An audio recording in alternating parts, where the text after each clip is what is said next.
very specific story about her own experience, her family's experience, and what all of this means to Beth Bowersox. Beth? Thank you, Chief Porter. Like Chief Porter said, this is kind of in my family. My dad retired after 30 plus years with the department. My mom was one of the first female firefighters hired by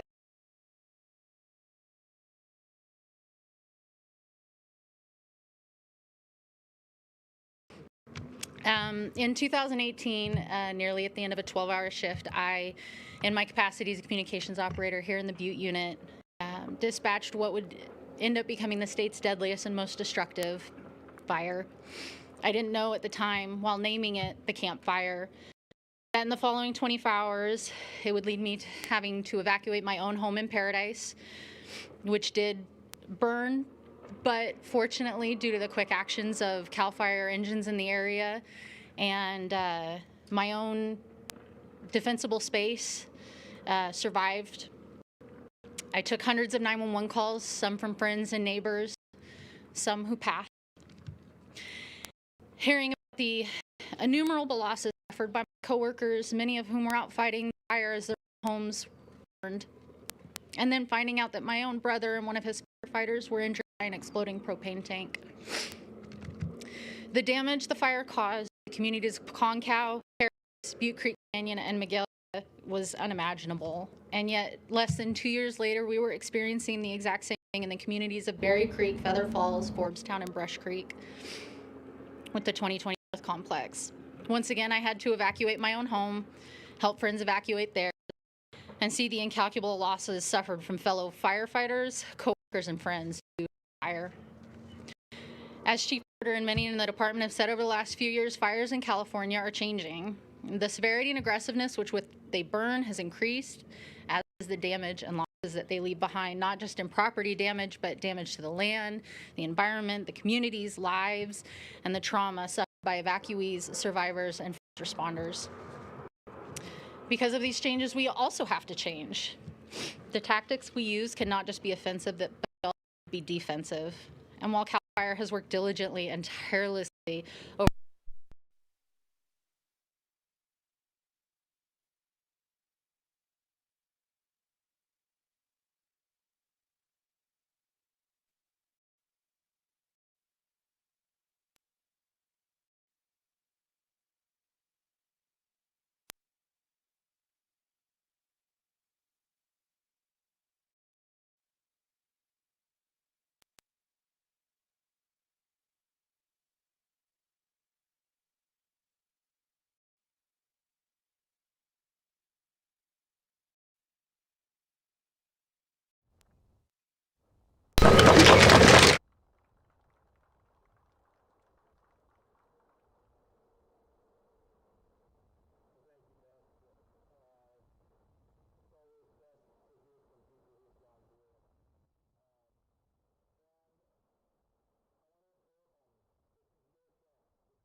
in the budget, but early action is key.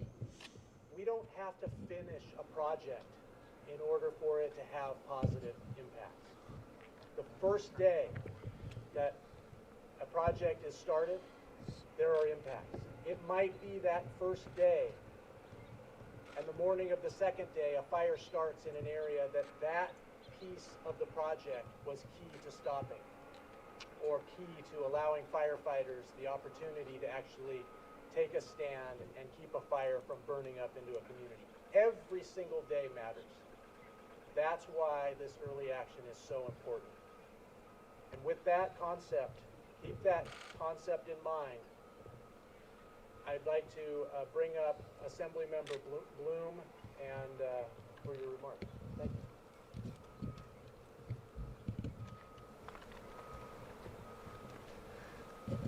Thank you, Chief Porter. I represent the 50th Assembly District down in Santa Monica, so I'm a long way from home, but no stranger to wildfire. Most recently, the fire that ripped through the Malibu area and much of the Santa Monica Mountains about a year ago. And I want to begin by thanking Governor Newsom, thanking my Senate colleagues, particularly my negotiating partner, Senator Wajkowski, all of our staffs, and particularly the Speaker of the Assembly and Assembly staff and my fellow colleagues for supporting us all and for collaborating together to get this done. Last year's devastation clearly galvanized our collective resolve to do something more. Last year, we spent about $9 billion in California resources in fighting fires that, if you look at the map, covered virtually in the entirety of the state of California, from the east to the west, the north to the south. There were fires almost everywhere. So in the aftermath of that devastation, 9,400 fires, 33 lives lost, almost 4.4 million acres throughout the state, the worst fire season ever.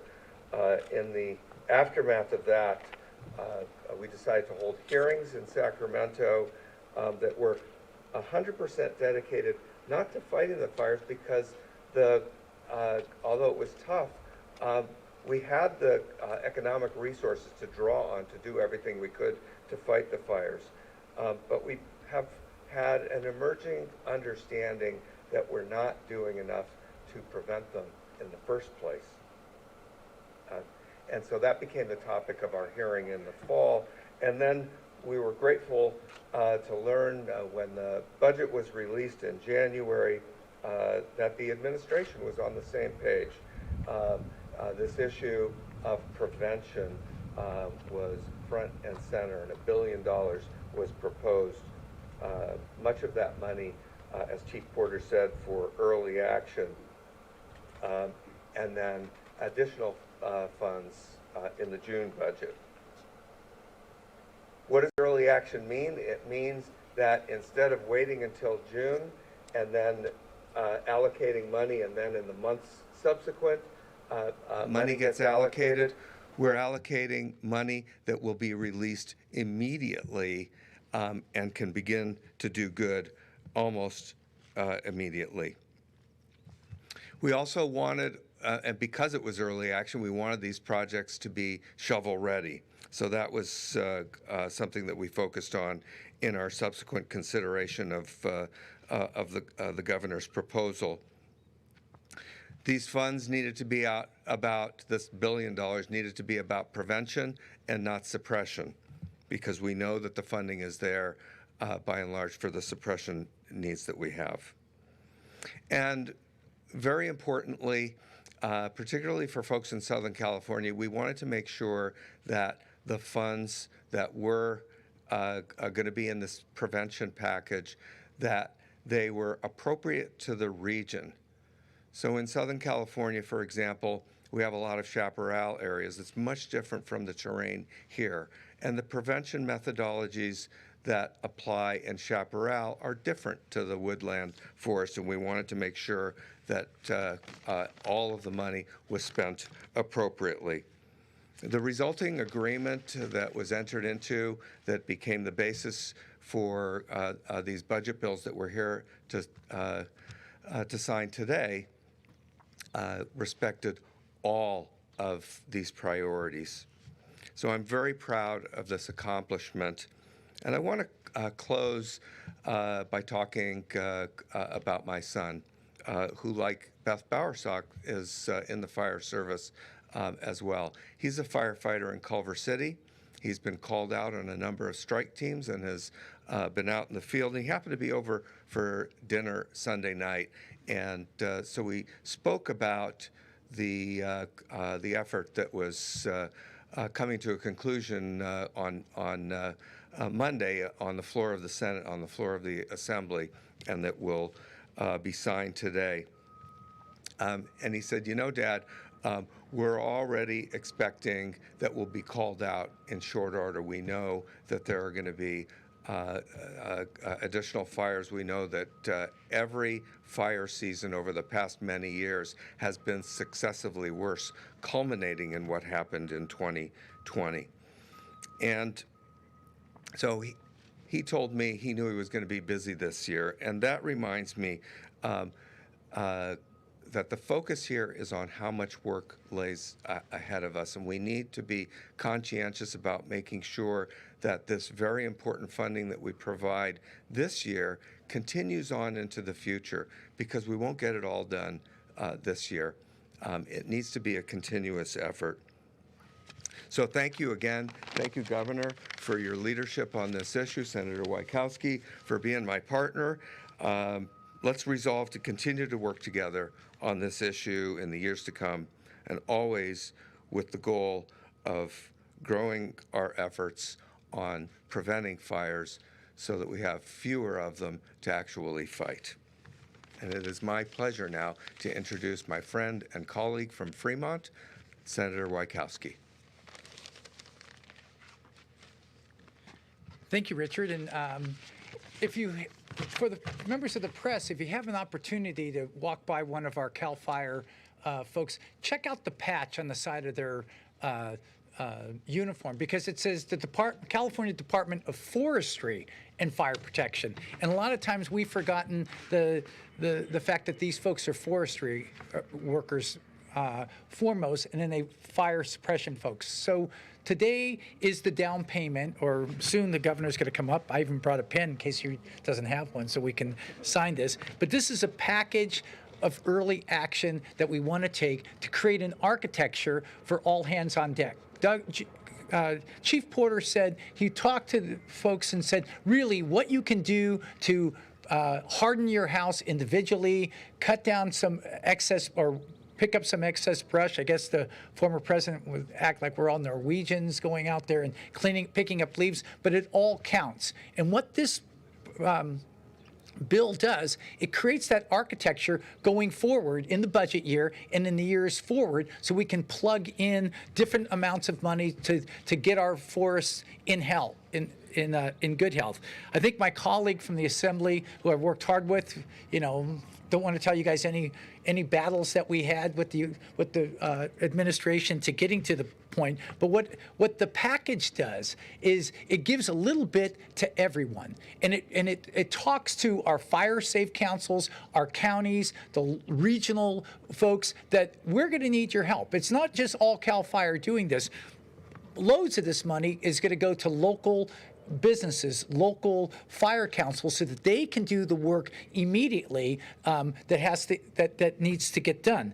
And it's, as my colleague was saying, it's a wild lands health. So it's talking about wild lands. That means forests. That means chaparral. That means grasslands that are in the north, south, central valley, and that investment, which we will say, try to make the commitment that will continue in the years to come, focuses also on all the different departments that are part of the state mosaic. There's money in here for the state parks and the fish and wildlife, $30 million, but those are local funds. These folks are going to contract with the local people that are in the parkland area to make sure that those jobs and that work gets done. It's comprehensive, it's balanced, it's thoughtful, and it takes the long approach, the long game that we need to do. And again, it's just a down payment. I'm not going to bore you with every little detail of what the package does. I will say, as you can catch from a theme of my remarks, while we have $25 million in economic stimulus for jobs, embedded in all the programs, whether we're doing fuel breaks or home hardening or the wildlands health, are local jobs that are in there. So I'm tickled silly to be here in Oroville, Lake Oroville, to be with the governor to sign this. And, you know, this pandemic, it's a sign of the times. Besides having the mask on, you know, if you just think in 2021, earlier this year, the legislature took actions on the eviction moratorium. We extended that deadline, and the governor's leadership was instrumental in making that happen. And just around Valentine's Day, I guess it was, we had this massive stimulus program to cover relief from COVID-19. And here we are at our third early action massive investment of $536 million for fire prevention, and it's April 13th. I'm delighted to be called upon to introduce the governor of the state of California, who understands this, whose leadership continues to be instrumental in bringing the forestry nomenclature back to California. We're all hands on deck, and we're all going to roll up our sleeves and get in this season, next season, for the next decade, for the decade beyond, because that's what it's going to take. Ladies and gentlemen, the governor of the state of California, Gavin Newsom.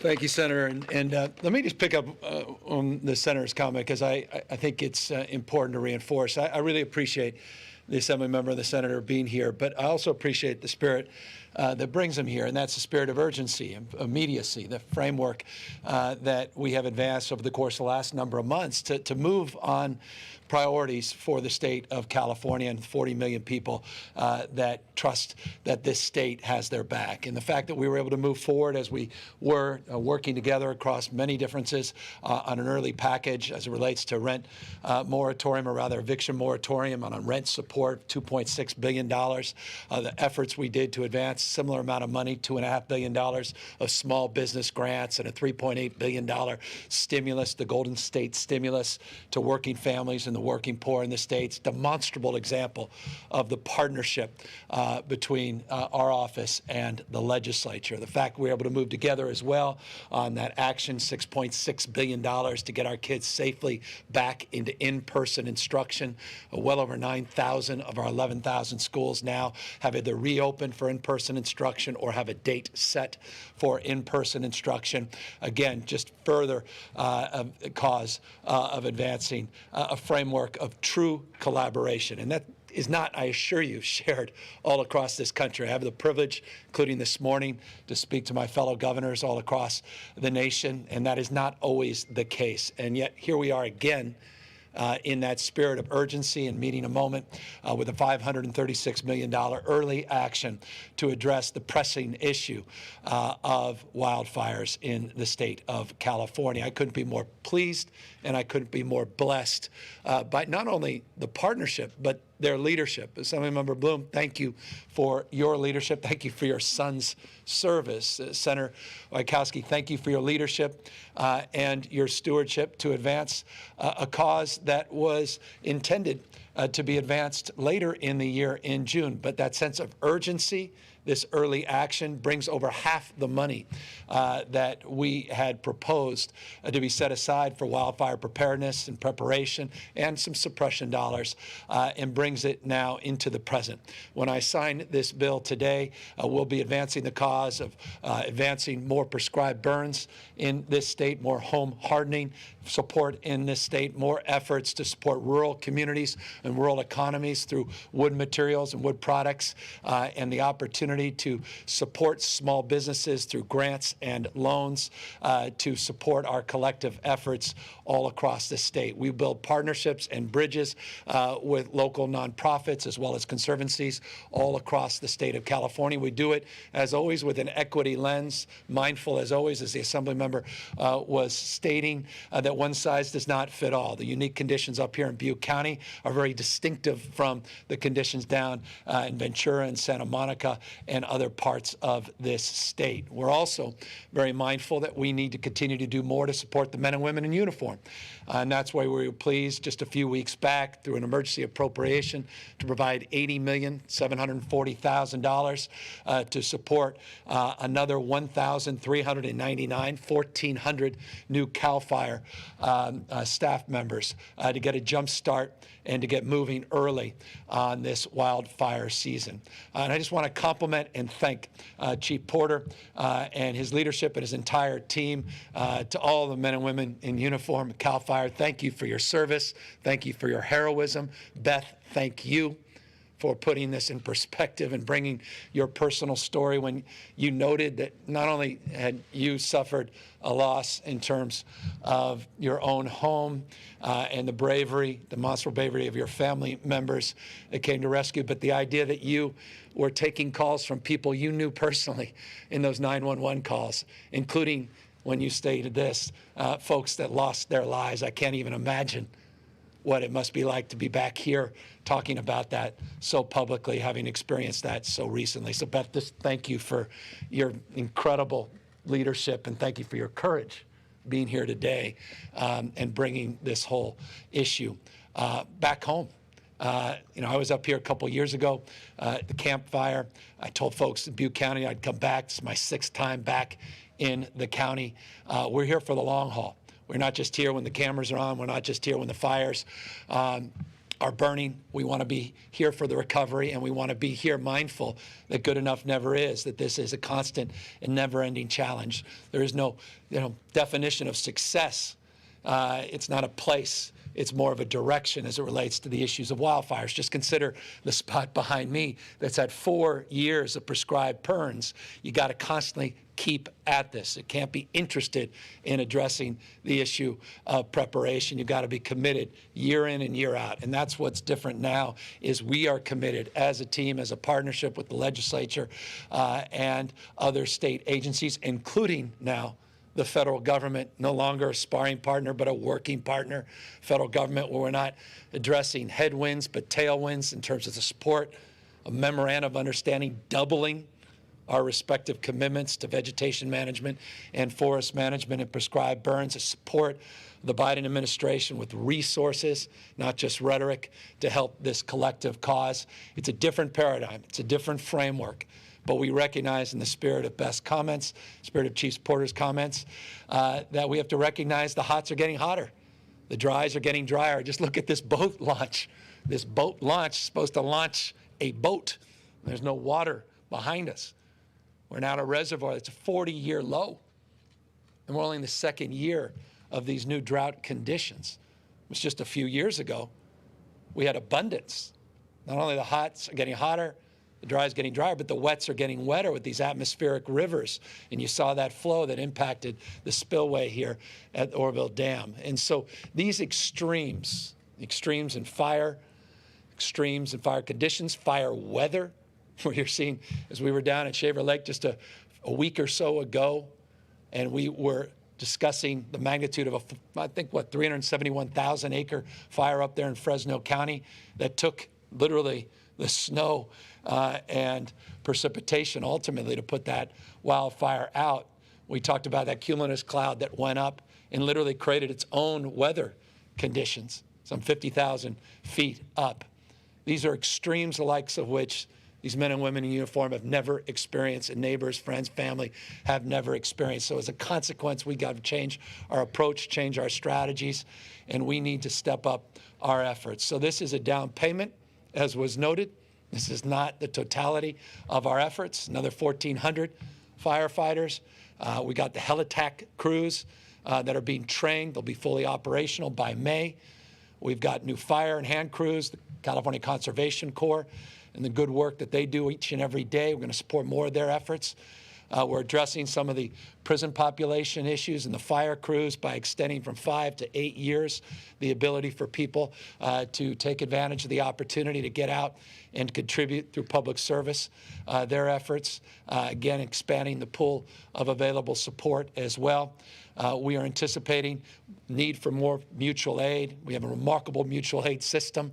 You see that every single fire season when you see folks from Santa Monica and Culver City up here in places like Butte and Plumas and elsewhere helping support the local firefighting efforts. But we also see that from across the country, from as far back east as New Jersey, not just closer west and home, places like Texas and Colorado, New Mexico, and Nevada, let alone Oregon and Washington, have been incredible partners for us.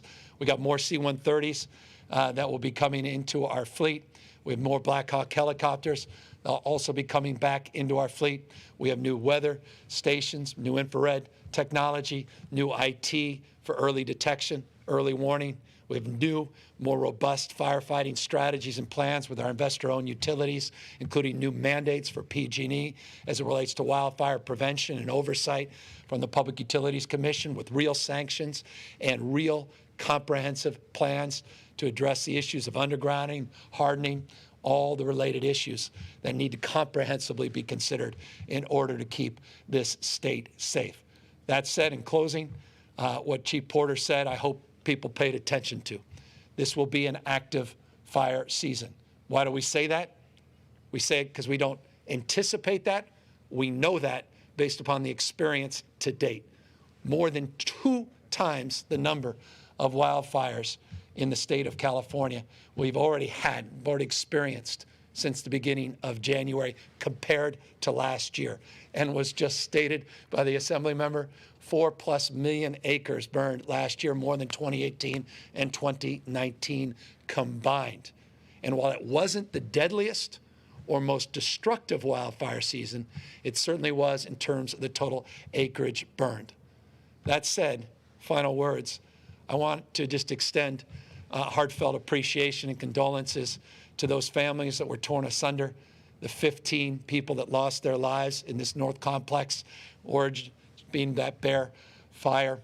A young man, 16 years old, from nearby county, Berry Creek, our city rather, community, who lost his lives, the Williams family. And just want to extend our gratitude for those families' resilience and their commitment to the collective cause in memory of those who lost their lives. This was the most deadly wildfire complex in California last year.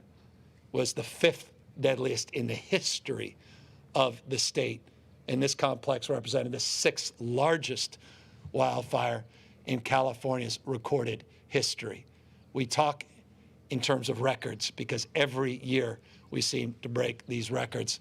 But this year, we're also breaking another record, and that's a commitment to put real working capital to address some of the root causes, to focus in on our prevention and fuel breaks, and to invest an historic amount of money in preparation of this year's fire season. Final words.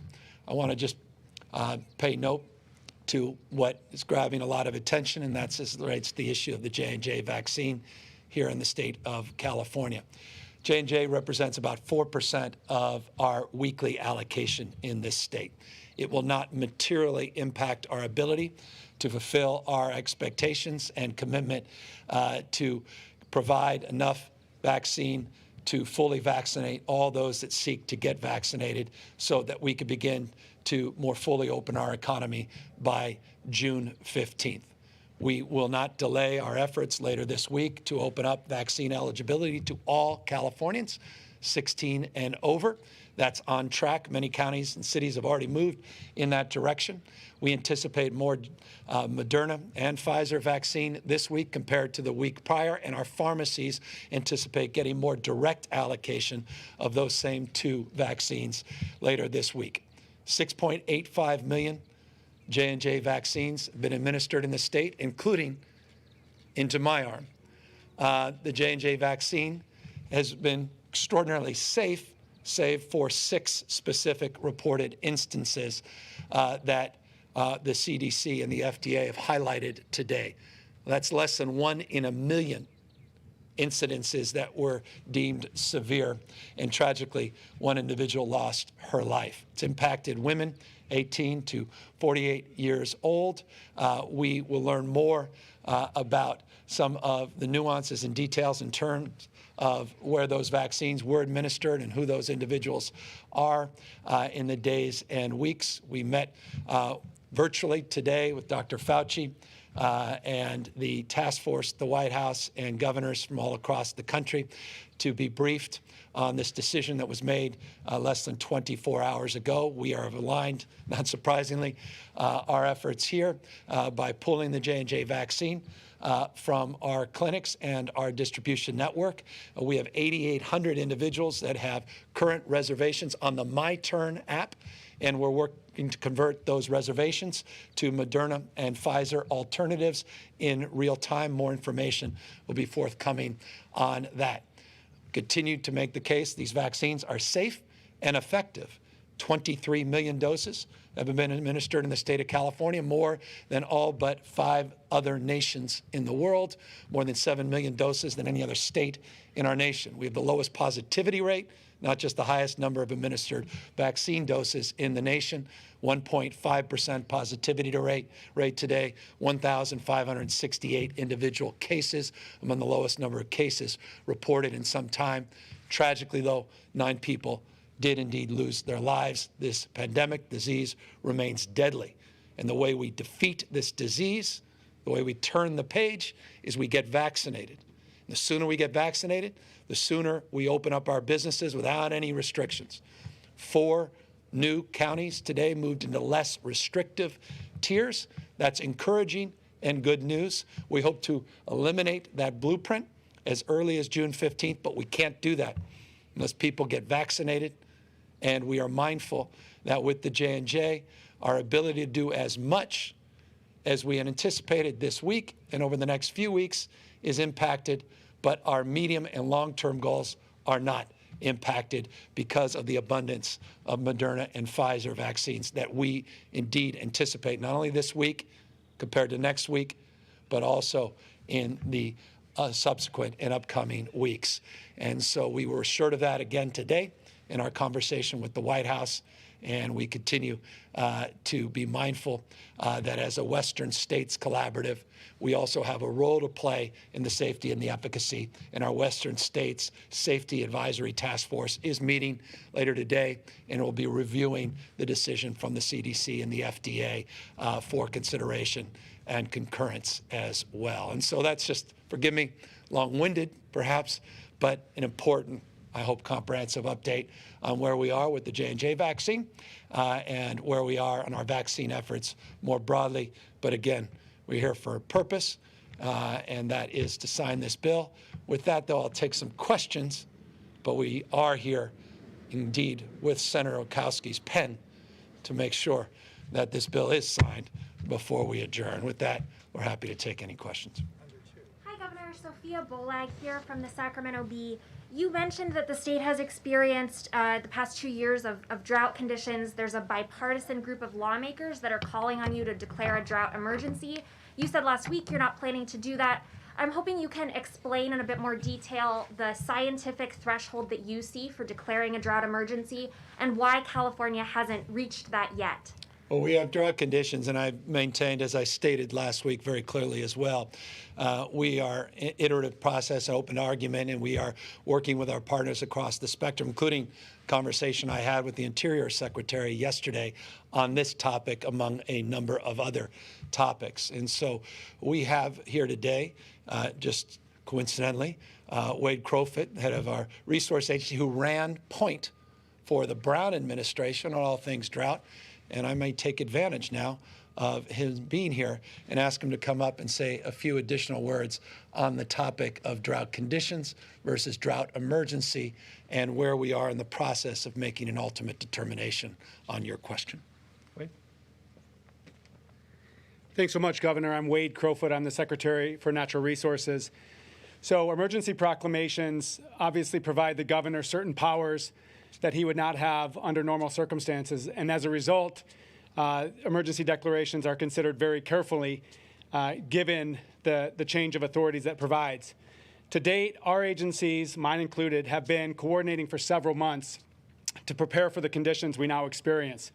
And we're taking a number of actions, preparatory actions, whether it's on the environmental side or to ensure emergency water supplies to communities who may need it later in the drought. And all of those actions are possible under normal authorities. As the governor said, we're monitoring conditions in real time, including Lake Oroville behind us. And the governor's made very clear that he welcomes recommendations to change our actions, including consideration of a drought proclamation of emergency as conditions dictate. It's possible that we'll reach that point this year. Well, I've learned a couple of things helping to manage drought response, and one of them is to avoid making predictions. So we will continue to work closely with impacted agricultural communities, as well as those agencies protecting fish and wildlife. And just as soon as we need additional actions and the consideration of an emergency proclamation to take specific actions we couldn't otherwise take, certainly the governor's asked us to raise those points with him. I can assure you, look, we've been having this conversation for a number of months now. We are prepared to move very quickly when we are prepared to move. But on the basis of the work that we have been doing and the ability and the flexibility that we currently are afforded, we have been advancing a number of efforts. We have an internal team, strike team. We have a task force we've assembled. We have leadership from across the spectrum, including, as I noted, partnership now with the federal administration, and their determinations and decision-making is also critical as it relates to advancing ultimate conclusion, or at least answering the question more affirmatively. But we'll be talking a lot more about this in the days and weeks, not just months ahead. Hi, Governor. I'm Natalie Hanson from Chico Enterprise Record, the paper of record for Butte County. And I was wondering, has your office reviewed the report from the Independent Public Advocate's Office at the California Public Utilities Commission, which was submitted to PG&E for consideration, outlining 4 key deficiencies in the package, which may not fully address the high-risk areas in marginalized, highest-impacted communities, particularly those already recovering from the most destructive wildfires, such as Butte County?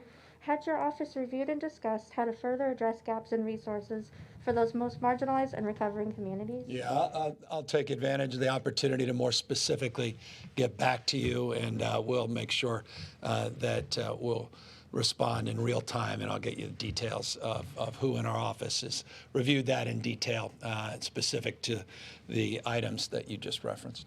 Thank you. Thank you.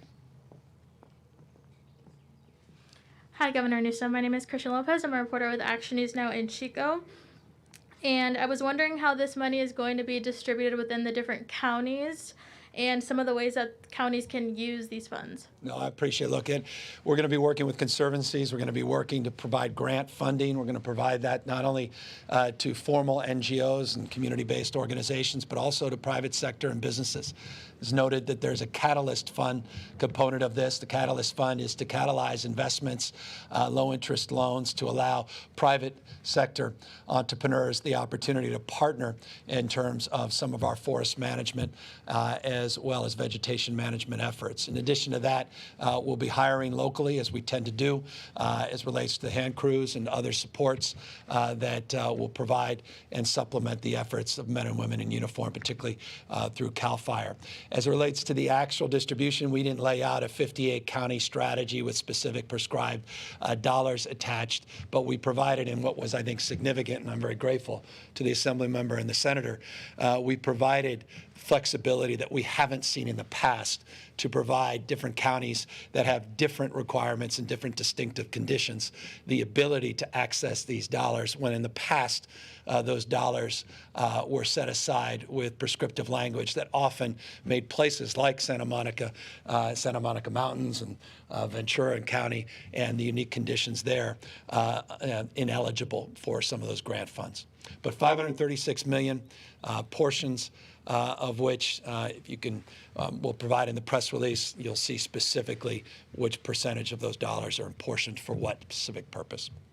Okay, and you mentioned that we're getting a jump start before fire season. How quickly is this going to all start? How quickly can we see all this work begin, especially for example, here in Butte County? So one of the things I'm very proud of is we moved with urgency a couple of years ago. I've been in office, seems like decades. It's been 25 months or so, a little over 2 years. And one of the things, first actions that I took as governor was up in Placer County to move forward with a 45-day sprint to expedite the permitting and efforts to do wildfire management, vegetation, and forest management. We identified 35 high-profile projects impacting 200 vulnerable communities in this state, and we committed to a cause to take things that were going to be completed in 10 years and get it done in a calendar month. All but one project was completed within a calendar month. There was one larger project in Santa Cruz Mountains that was extended a little bit into last year and now has been complete. One of the things we also did that hasn't been highlighted and didn't get attention that goes to your question, we took a process, what we call CalVTP. I'll provide you more information later. And that provided the ability through a program, what we call a programmatic EIR, to assess the conditions in 20 million acres in the state of California, to allow a similar permitting process to take shape. What would have taken decades now will take less than a few years. We have identified 500 additional projects, not just the 35, 500 projects, and we've already identified roughly 60 projects for prioritization. We'll provide you that list of those priority projects, including those that touch and impact this community. You'll see on the boards there the maps of some of those projects that have been completed or are underway, specifically related to communities that have been devastated, least of which community in and around Paradise, impacted by the Camp Fire, and some of the regrowth that's already taking shape there that we also have to manage so that you'll have confidence in our prioritization. Okay. Could we see money going to local fire stations within different cities as well? Well, part of our tradition. Well, when you have Chief Porter here, well, I would be remiss. I'm in politics. He's a fire chief. Let's have him in. Thank you, Governor, and thanks for the question. Related to will this money, portions of it, be available to individual fire stations? What I would like to impress upon, this is an all of the above approach. So we're looking at money that's going to be available for hardening structures in some cases, doing defensible space work in a community setting, doing fuel break and fuel reduction project work in and around communities, and also landscape level health management in order to reduce the intensity of fires coming into communities. Every area of California is eligible through fire safe councils, through other nonprofits, through county organizations, and also fire departments. So everybody should be looking at opportunities to get in here. The grant application period is open, and it closes mid-May. And we'll look at the grant applications that we have for these funds and apply them as was directed through this process, through a very comprehensive but also open perspective, and looking at all opportunities of good projects to fund. This is a down payment. We know that there are going to be projects that are important that we need to get to that won't be a part of the first funding, but they will be a part of funding downstream, and we are committed to continuing this work into the years and hopefully into the decades that it will take to make the whole difference that we need to. Thank you. My final question is, do you have any comments on the current recall effort? We're here to focus on what I think unites Californians, and that's focus on making sure that we're prepared for this upcoming wildfire season, making sure we continue to get shots into people's arms, making sure we safely reopen our schools for in-person instruction, and getting our small businesses back on their feet, and being mindful that this pandemic has not impacted everybody equally, and that is making sure that in our upcoming budget we're addressing the issues of equity in those communities that have been disproportionately impacted. On that spirit, one community community that has been disproportionately impacted by wildfires is this community, this county in particular, Butte County, and we're really pleased to be back here to make the case anew that we have your back and we're going to do everything in our power to make sure that we can keep you as safe as humanly possible, mindful that Mother Nature is, as some people say, chemistry, biology, and physics. She bats last, she bats 1,000. And the experience we had last year that led to this northern complex was historic. 12,000+ lightning strikes in just 24 hours, a heat dome over the entire west coast of the United States, world record-breaking temperature in our own state in Death Valley, 130 degrees. Conditions so extreme, so extraordinary, that they broke every record, including a world record temperature. And so that's what we're up against. We're up against a threat and a challenge, the likes of which none of these remarkable men and women have ever experienced. And that's why we need to continue to do more and continue to make the kind of investments we're here to announce today. Thank you. Governor Adam Beam with the Associated Press. Even before today's announcement about the Johnson & Johnson vaccine, you had a sizable group of people in the population that were skeptical of the vaccine or perhaps flat out just refused to get it. In light of today's news, how should you and the state adjust your messaging around the safety and efficacy of these vaccines? Well, we'll continue to do what we've done and put things in perspective. I think Dr. Fauci did it very effectively today in a White House briefing, making the case. Not only have we administered some 6.85 million doses of the J&J vaccine, but you've had 6 recorded instances of severe conditions. 6. That's 1 in quite literally a million. And so you have to put that in perspective. I had the J&J vaccine and had no side effects whatsoever. In fact, someone asked me, which arm did you get shot? And that was the next day, and I honestly didn't even remember, and I was trying to push to see if I felt it even a bruise. So it's not, at the end of the day, we have a Western States Advisory Committee that provides a second and third opportunity for people to review the efficacy and safety data that comes from the federal government. They're reconvening on that basis. It's not just even a California group. It now includes a number of other states. We'll continue to do our part. But again, we're going to follow the CDC guidelines, obviously FDA guidelines, and continue to remind people of the safety record, particularly the Moderna and the Pfizer vaccines that are now going to show up in more abundance than we've seen in the past. And that's why we're able to keep the timelines that we have previously put into place and not deviate from that commitment to extend the eligibility to all Californians 16 and over. Again, Pfizer's the only one available for those 16 and over. We have emergency use authorization, 12 to 15-year-olds with the Pfizer vaccine.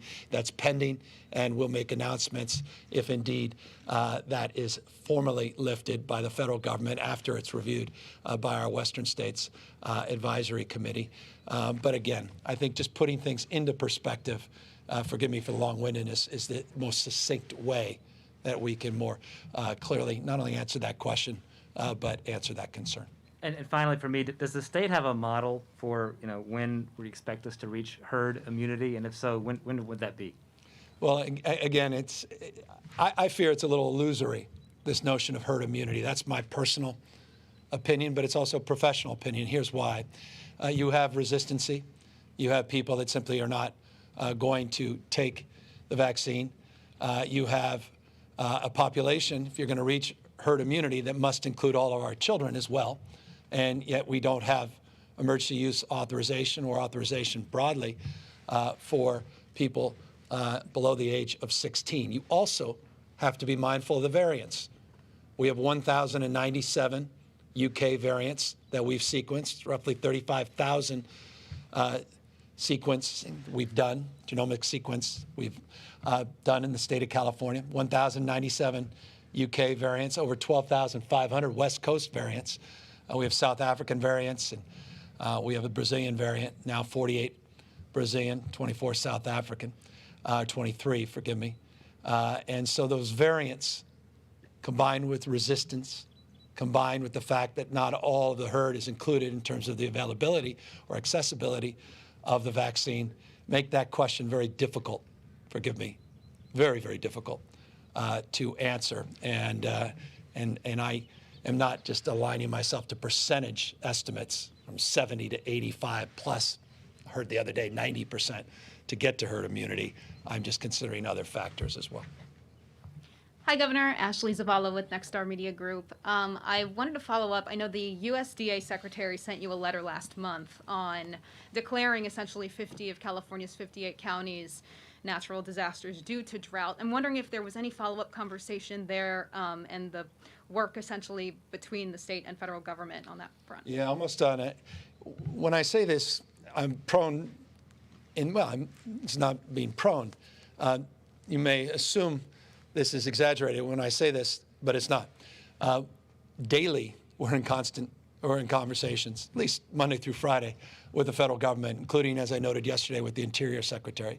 I also had a conversation last week with Secretary Vilsack, and we continue not only to have those direct dialogues, but our staffs on a consistent basis dialoguing around all things related to water, voluntary agreements, issues of drought declarations, drought emergencies, drought conditions not only in the state, but across the western United States, where 77% of the West is in what they refer to broadly as a mega drought. We're mindful of the snowpack survey that was just completed. The Department of Water Resources already put out letters going back weeks ago to water users as it relates to our own water scarcity and considerations and concerns. We have a playbook that was led by Wade Crowfoot as it relates to the last 5-year drought. That was dusted off months ago. We have executive orders that have already been drafted but haven't yet been signed. We are dealing in this iterative back and forth with the federal government, trying to figure out federal allocations versus state allocations. We're mindful of the unique conditions up north as it relates to what happens potentially the Klamath and the impacts that will have into California. Impacts obviously related to the Delta, impacts related to the Colorado River. All of these factors are considered more broadly in the dialogue and the engagement with our federal partners, state, local partners. And so, as I said, we are on top of this. We are mindful of the urgency as it relates to the anxiety now entering the second year of drought conditions. And we will be very, very forthright if we make a determination of drought emergency. But again, that has to come with certain benefits that otherwise couldn't be accrued without it. And as Secretary Crowfoot just mentioned, we're able to move on many different fronts without the official declaration of emergency. Thank you. When you were in the Central Valley last week and you were asked pretty much the same question about the state of emergency declaration, you did mention that you'd be making some announcements in this space in the coming days. I don't know if you just sort of teased that with drafting executive orders, but are those announcements coming? No, we have been. We've been working with our partners, our federal partners, our state partners. We've been making, well, Wade, why don't you talk more specifically, because he can talk to you in detailed terms of the work he's been doing within agencies and those efforts.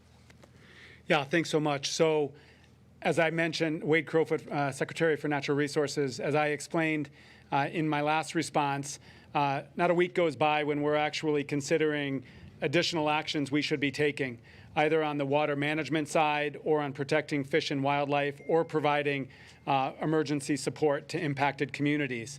The governor raised the Klamath River Basin, for example, as one area that's particularly hard hit by drought and has been the focus of 2 federal secretaries' attention in the last week, focused on providing resources to agricultural producers there. That's a really good example of where we're active in the last several days, working in partnership with our federal agencies to address that specific issue.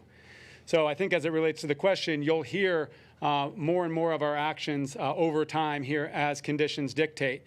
We are monitoring these drought conditions in real time, and we'll take actions necessary to protect communities, obviously our economy, as well as our fish and wildlife.